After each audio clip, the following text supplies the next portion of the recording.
What if you could develop the skills to manage intrusive IBS symptoms in only 10 minutes per day?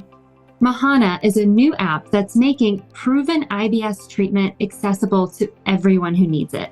Discover the connection between your gut, your brain, and your behaviors, and develop new skills that can reduce the impact of IBS. Mahana is FDA cleared and is proven to reduce the severity of IBS symptoms.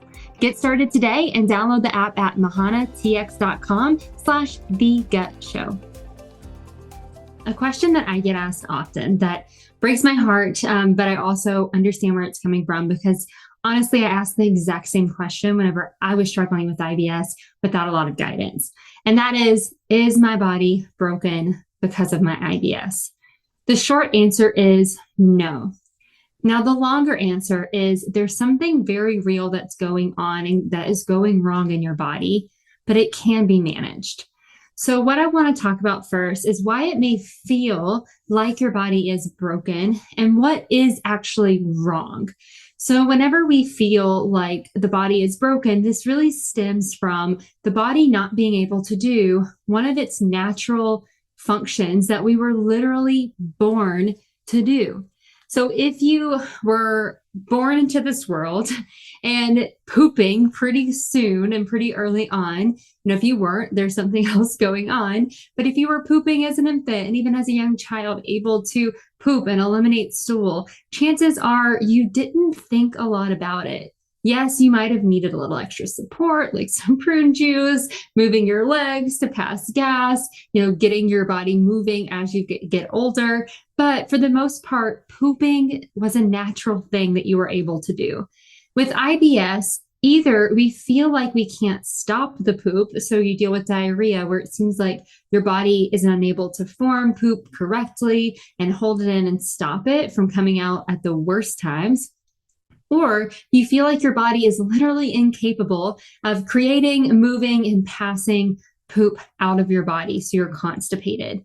Now, if you feel this way, your feelings are very real, and you're not alone in that. I know a lot in our community, a lot of people in our community have mentioned the same thing, and they feel broken, they feel like something's wrong, they feel lost. And honestly, I've felt that way too, especially in college. I dealt with IBS. I was diagnosed in fourth grade. Most of my elementary school years were marked by digestion issues, which we kind of linked back to Giardia at that time.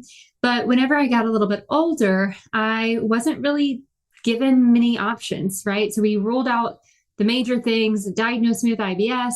And then I went through puberty, I went through middle school, I went through high school, all with IBS symptoms that were deemed as kind of whatever, right? There's no big deal. Like, we don't have to go to the hospital anymore.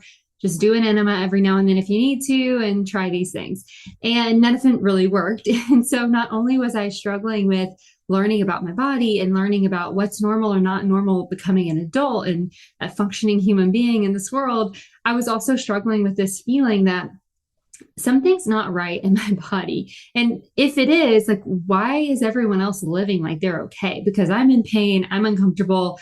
Like, why am I struggling with this when other people aren't? Like, maybe I'm just weird, or like I'm overreacting, or whatever it may be. So I kind of struggled between that I'm overreacting and my body is broken and something is wrong phases, which you might, relate to and you may feel as well.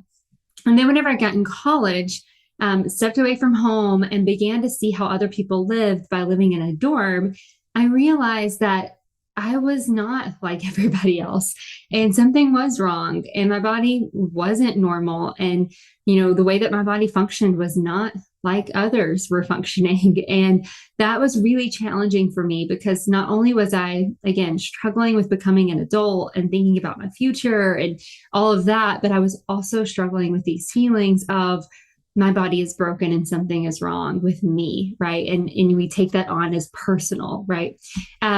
But that's not true. So the reason why we feel that way is that IBS is a functional disorder of the gut-brain interaction.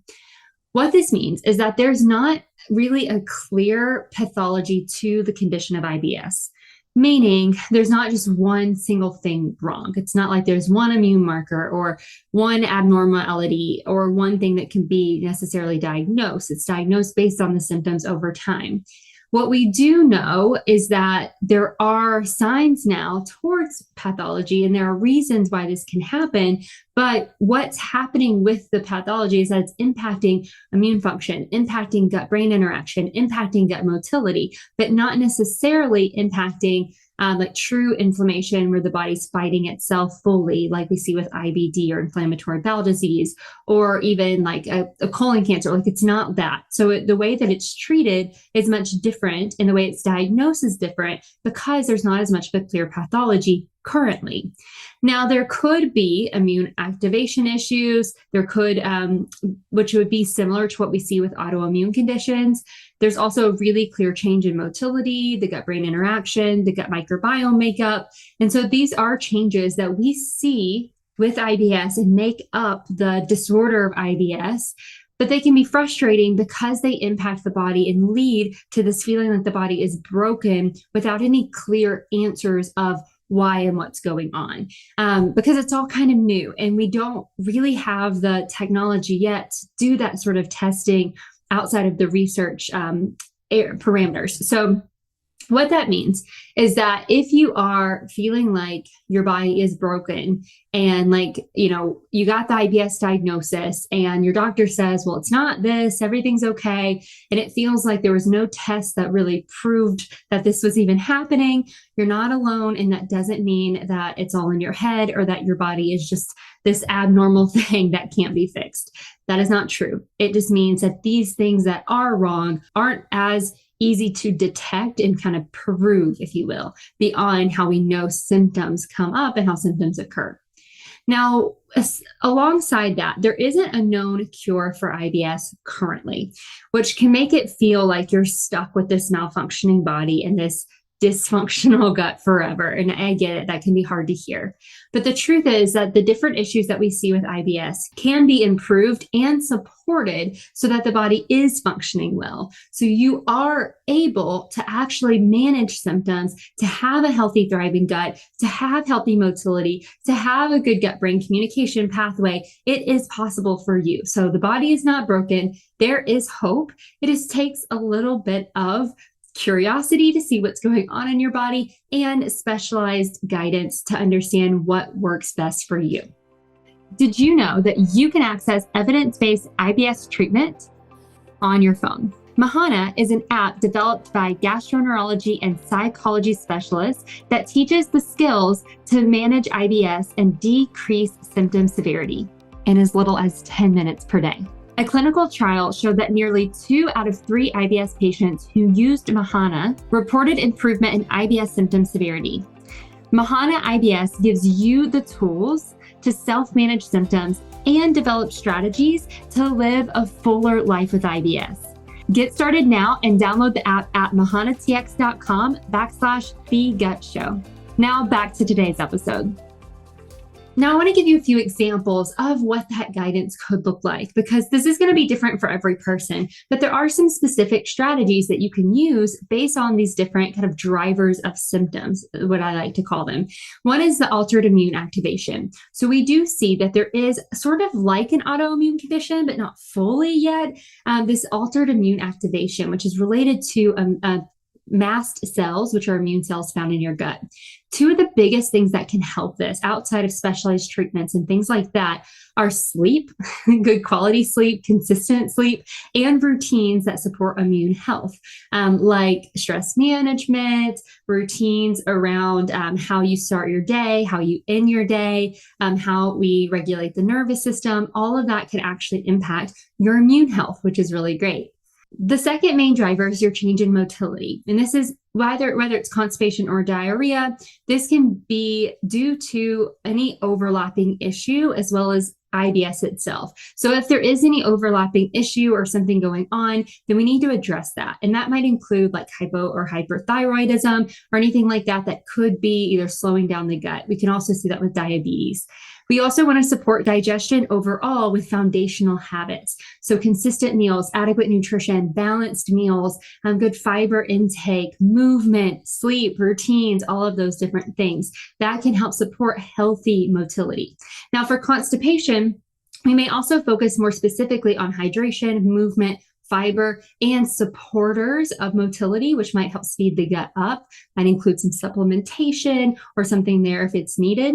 And then for diarrhea, we may focus more specifically again on fiber, maybe medications if they're needed, stress management, and really trigger identification. And that's where we may utilize something like a low FODMAP diet, which has been shown to help decrease the amount of bowel movement. So kind of regulating bowel habits a little bit better. Now, the third driver is the gut-brain interaction and this gut-brain communication pathway. Since this is altered, we need a lot of extra support for both the brain and the pathway itself. So this is going to include stress management and mindfulness. That's going to help with the brain and that relaxation process, which will help the communication pathway function better.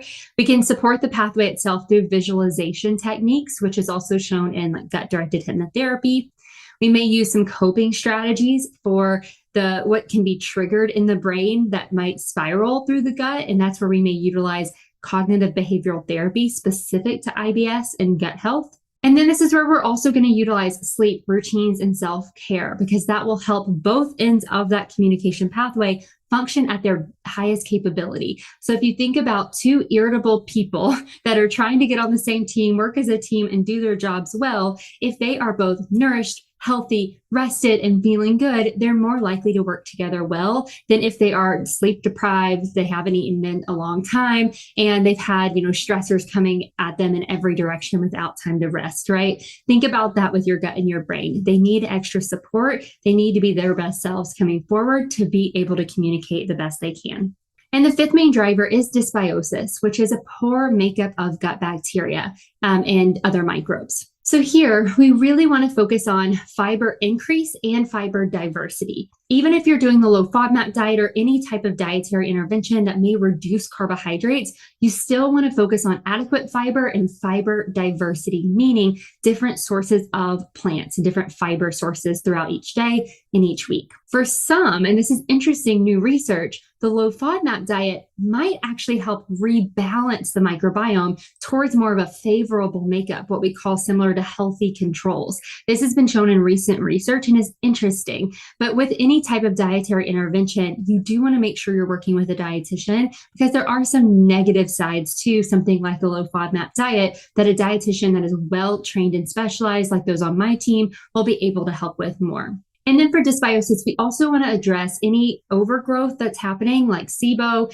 And then we want to make sure that we include fermented foods and specific prebiotic foods and resistant starches in time. These things might not be as easy to digest early on in your IBS control journey, but as you build up that diversity of your fiber intake and build up the health of your gut, fermented foods, resistant starches, and prebiotic foods will be better tolerated. So if you are struggling, if you are feeling hopeless, if you're feeling like you haven't been seen, if you're feeling like you've been ignored and like everything is just broken and has been falling apart, I want you to know that I see you and I hear you and I know it's hard. And nothing that I would say right now is going to take that feeling away. And it shouldn't. It's okay to hold space for those feelings.